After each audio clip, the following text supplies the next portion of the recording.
விழுப்புரத்துலேருந்து பாண்டிச்சேரி போகிற சாலையில் கண்டமங்கலன்ற ஊரில் ரயில்வே கிராசிங் இருக்குது. அந்த ரயில்வே கிராசிங்கை ஒட்டனமாகி ஒரு சாலை போகுது. அந்த சாலையில் வழியாக நீங்கள் மருதூருன்ற ஊருக்கு போனீங்கன்னா அங்கே இந்த சிவன் ஆலயத்தை பார்க்கலாம்.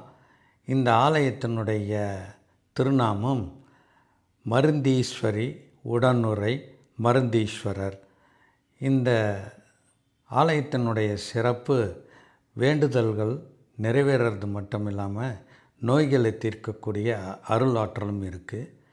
இந்த ஆலயத்துக்கு திருப்பணிகளும் உழவார பணிகளும் மேற்கொள்ள வேண்டி இருக்கிறதுனால இதை காணும் அன்பர்கள், அதில் விருப்பமுள்ளவர்கள் இந்த ஆலயத்துக்கு சென்று உழவார பணிகளையும் திருப்பணிகளையும் செய்யுமாறு பணி அன்போடு கேட்டுக்கொள்கிறேன். இந்த ஆலயத்தினுடைய சிறப்பு நீங்கள் அங்கே போய் இந்த இறைவனை வழிபட்ட பிறகு நீங்களே எனக்கு கமெண்ட்டில் சொல்லுங்கள். இதனுடைய கும்பாபிஷேகம் ஆகி 13 ஆண்டுகள் ஆகுது.